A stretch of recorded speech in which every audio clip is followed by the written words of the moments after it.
বন্ধুরা, ট্যুর ইনফরমারে আরও একটি নতুন ভিডিওতে আপনাদের স্বাগত জানাই। আগের একটি ভিডিওতে আপনাদেরকে দেখিয়েছি একদিনের ছুটিতে ঝাড়গ্রাম কিভাবে ঘুরবেন, আর আজকের ভিডিওতে আপনাদের দেখাবো একদিনের ছুটিতে বেলপাহাড়ি কিভাবে ঘুরবেন।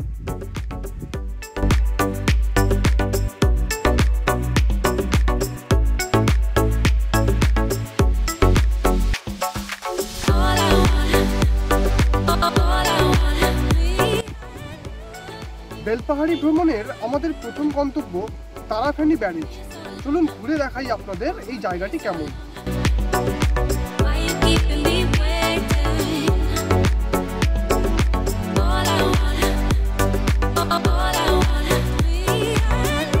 তারাফেনী নদীর উপর তৈরি বলে এই জলাধারটির নাম তারাফেনী জলাধার। তারাফেনী জলাধারটি বেলপাহাড়ি গ্রাম থেকে মাত্র 5 কিলোমিটার দূরে অবস্থিত। সবুজে ঘেরা এই জলাধার আর দূরে দেখা মেলে ছোট ছোট পাহাড়, এই সব মিলিয়ে এক নৈসর্গিক দৃশ্য তৈরি হয়েছে এখানে। মূলত এই জলাধারটি মুকুটমণিপুর জলাধারের জলে পুষ্ট। আমরা এসেছি শীতকালে, আর শীতের অপরূপ এই সৌন্দর্য তো দেখতেই পাচ্ছি। তবে বন্ধুরা, বলে রাখি এই জলাধারটির বর্ষার রূপ আরো সুন্দর। আপনি যদি আমাদের চ্যানেলে নতুন হয়ে থাকেন তাহলে আমাদের উৎসাহিত করার জন্য অবশ্যই চ্যানেলটিকে সাবস্ক্রাইব করবেন এবং পাশে থাকা বেল আইকনটি প্রেস করবেন।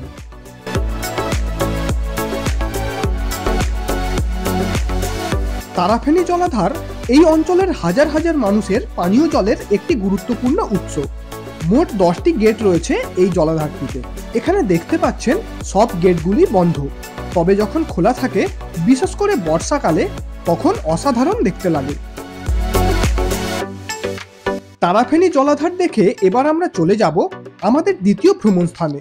তবে যেতে যেতে বলে রাখি, এখানে রাত্রি নিবাসের কোনো ব্যবস্থা বা খাওয়া দাওয়ার কোনো ব্যবস্থা নেই। প্রসঙ্গত বলে রাখি, শীতকালে যদি আপনি এখানে আসেন তাহলে অবশ্যই এখান থেকে নলেন গুড় কিনে নিয়ে যাবেন। এখানকার নলেন গুড় খুব বিখ্যাত। বন্ধুরা, বেলপাহাড়ি ভ্রমণে আমাদের দ্বিতীয় গন্তব্যস্থল ঘাগরা ওয়াটারফলস। চলুন ঘুরে দেখি এই জায়গাটি এবং আপনাদেরকেও ঘুরে দেখাই এই জায়গাটি কেমন। ঘাগরা জলপ্রপাত বেলপাহাড়ি গ্রাম থেকে প্রায় 7 কিলোমিটার উত্তরে অবস্থিত একটি মনোরম গন্তব্য। ঘাগরা নামটি গাগরা শব্দ থেকে এসেছে, যার অর্থ জলে ভরা একটি কলসি। গিরিখাতের আকৃতির কারণে কলসির মতো জলপ্রপাতটি কালো পাথরের একটি গিরিখাতের মধ্যে দিয়ে বয়ে গেছে, যা এর প্রাকৃতিক সৌন্দর্যকে বৃদ্ধি করেছে।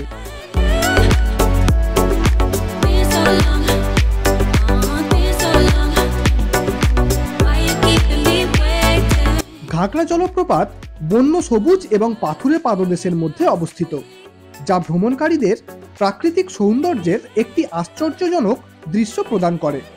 ঘাগরার ঝড়ো ঝড়ো শব্দের আওয়াজ মন মুগ্ধ করে, যা প্রকৃতিপ্রেমীদের প্রকৃতির মহিমার এক বিরল আভাস দেয়। গ্রামীণ পরিবেশ, রহস্যময় ঝোপ এবং কালো শিলা এই স্থানটির অবর্ণনীয় আভাকে বাড়িয়ে তোলে।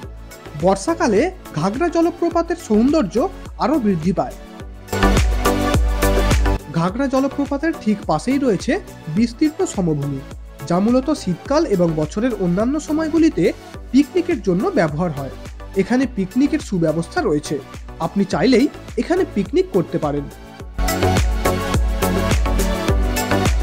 এখানে পিকনিক করার জন্য সামান্য কিছু টাকা চার্জ করে যারা এই স্থানের দেখাশোনা করে এবং পরিষ্কার করে।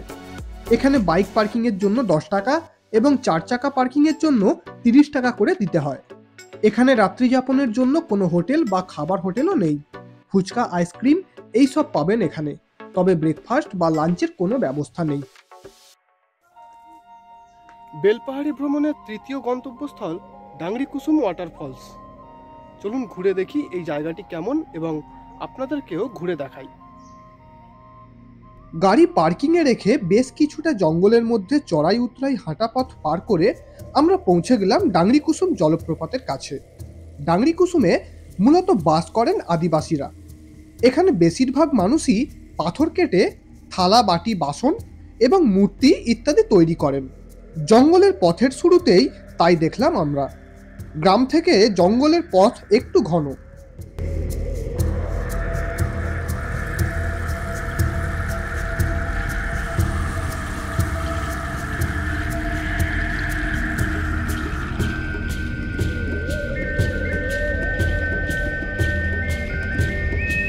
বেলপাহাড়ির কোলে লুকিয়ে থাকা এক অজানা ভ্রমণ স্থান হলো এই ডাঙ্গিকুসুম জলপ্রপাত।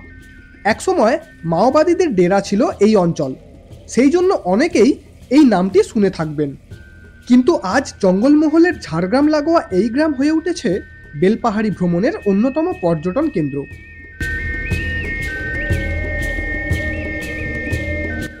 একসময় এই ডাংরিকুসুমে পৌঁছানোর জন্য বেশ কসরত করতে হতো, কারণ তখন কোনো রাস্তা ছিল না।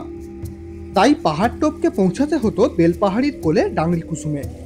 তবে তখন মাওবাদীদের ভয়ে কেউ আসতেও চাইতো না এখানে। কিন্তু সেসব এখন অতীত। এখন পরিবেশ একদম অন্যরকম। এখন বেলপাহাড়ি থেকে সহজেই পৌঁছানো যায় ডাংরিকুসুমে।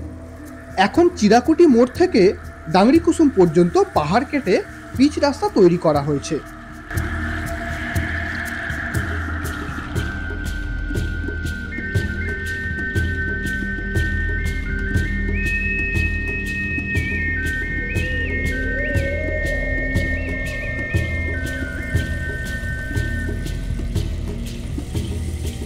পাহাড়ের কোলে প্রকৃতির অপরূপ সৌন্দর্যের ডালি সাজিয়ে বসে রয়েছে ডাংরিকুসুম। ঝাড়খণ্ড সীমানা লাগোয়া ডাংরিকুসুম অবস্থিত বেলপাহাড়ির কোলে। বেলপাহাড়ি গ্রাম থেকে 15 কিলোমিটার দূরে সবুজে ঘেরা ছোট্ট গ্রাম। সবুজ পাহাড় আর জঙ্গলে ঘেরা ডাংরিকুসুমের পথ। দুই পাশে ঘন সবুজ জঙ্গল, এর মাঝে উঁচু নিচু পথ, টিলার উতরাই চড়াইও রয়েছে।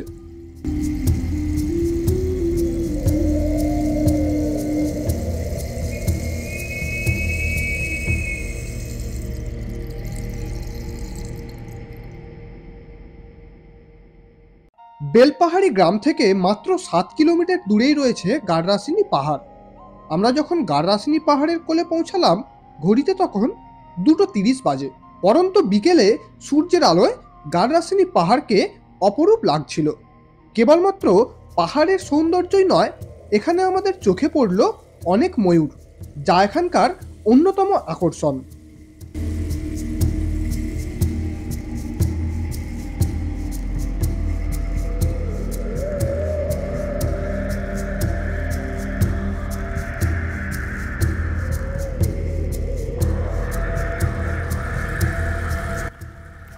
বন্ধুরা, এখন আমি আছি গাড়রাসিনী পাহাড়ে।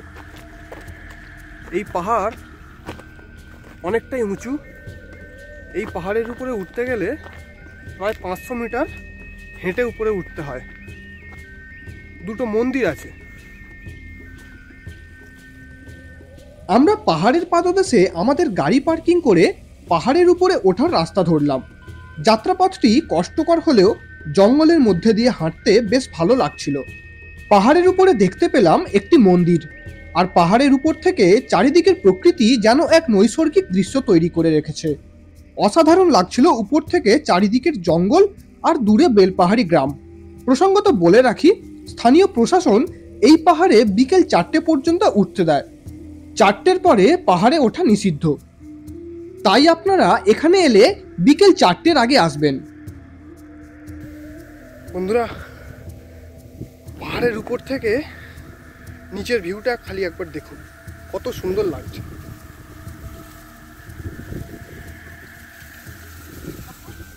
পাহাড়ের উপর থেকে আপনি এরকম ভিউ পাবেন। গাড়রাসিনী পাহাড়ের উপর থেকে বেলপাহাড়ির পাহাড়ের ঢেউ খেলানো ও শাল জঙ্গলের অপরূপ দৃশ্য মন জয় করে নেবার মতো। যে কোনো ভ্রমণ পিপাসু ব্যক্তির কাছে গাড়রাসিনী এক অপূর্ব ভ্রমণস্থল।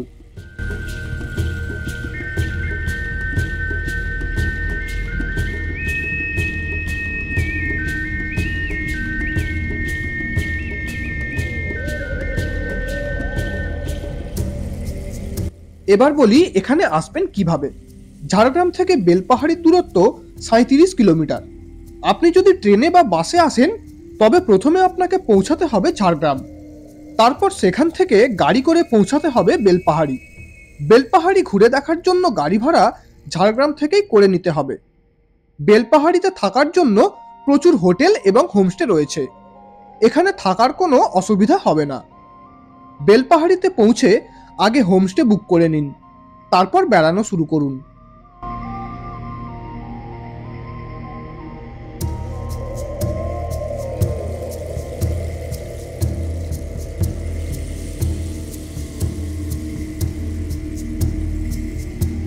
এখানের প্রাকৃতিক সৌন্দর্যের কথাকে মাথায় রেখেই গাররাসিনী পাহাড়ের কোলে গড়ে উঠেছে বেশ কয়েকটি হোমস্টে, যেখানে পর্যটকদের জন্য শাল জঙ্গলের শান্ত পরিবেশে রাত্রি যাপনের পাশাপাশি খাওয়া দাওয়ারও সুব্যবস্থা রয়েছে।